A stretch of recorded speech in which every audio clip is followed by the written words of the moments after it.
बिहार के अररिया में एएसआई की मौत का मामला सामने आया। एएसआई राजीव रंजन की छापेमारी के दौरान मौत की खबर सामने आ रही है। अपराधी को पकड़ने गए एएसआई राजीव रंजन, उनकी मौत की खबर सामने आ रही है, जहां पर अपराधी को पकड़ने पर गांव वालों की एएसआई राजीव रंजन से झड़प हो गई, हाथापाई हुई है। इस दौरान वो गिर गए और उनकी मौत हो गई।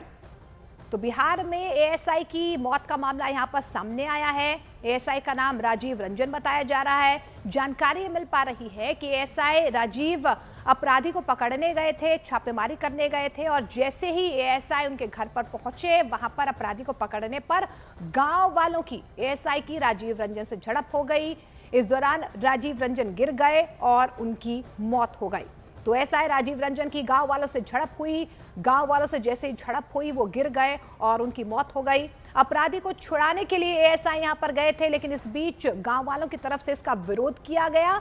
विरोध करने पर हाथापाई हुई। हाथापाई के बाद एएसआई की मौत की खबर सामने आ रही है। तो अपराधी को पकड़ने गए थे एएसआई, छापेमारी उनकी तरफ से की जा रही थी, लेकिन जैसे ही वो आगे बढ़े, उसके बाद गांव वालों की तरफ से उनका विरोध किया गया।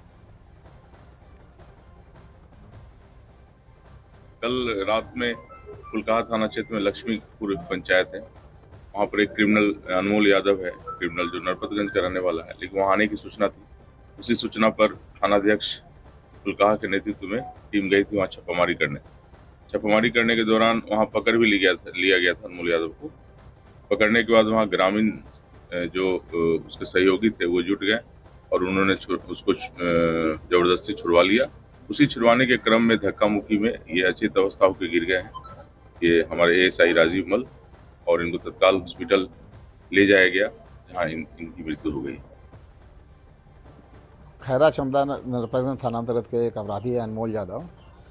उसको शादी में आने की सूचना थी कि लक्ष्मीपुर गांव में उसके शादी में आने की सूचना पर ही थानाध्यक्ष, एक एएसआई और बाकी के जो पुलिस फोर्स थे उसके द्वारा छापेमारी की गई थी एवं उससे गिरफ्तार भी कर लिया गया था। उसके बाद ग्रामीणों के द्वारा झड़प की गई एवं उस पकड़ाए हुए अपराधी अनमोल यादव को छुड़वा लिया गया था।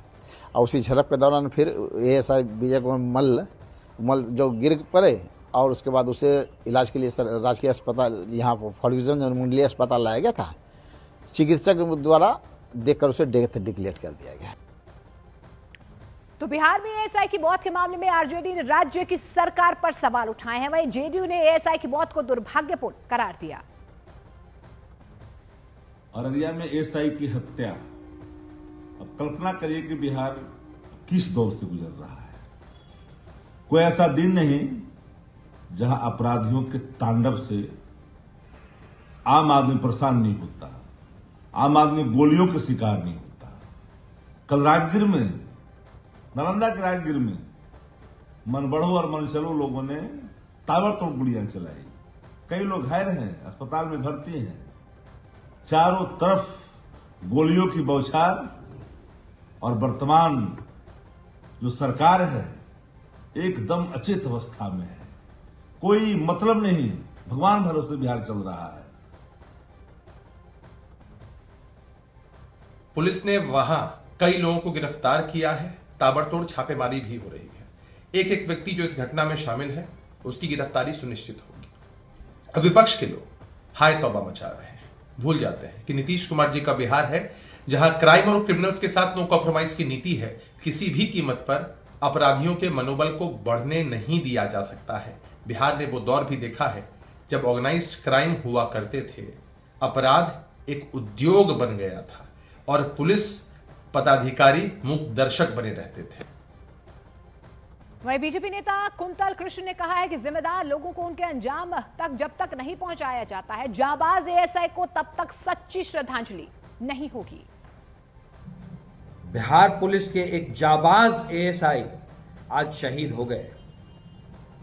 उनकी शहादत पे सच्ची श्रद्धांजलि तभी होगी जब उनकी शहादत के लिए जिम्मेदार लोगों को उनके अंजाम तक पहुंचा दिया जाएगा। और मुझे पता है कि बिहार पुलिस अच्छी तरीके से जानती है कि उन अपराधियों का अंजाम क्या होना चाहिए। सबको पता है कि हमारी सरकार ने अंतिम क्रियाकर्म के इंतजाम करवा रखे हैं। गया में तर्पण का इंतजाम भी बहुत बढ़िया है। हमने चेतावनी दी थी कि अपराधी या तो अपराध छोड़ दें या बिहार छोड़ दें।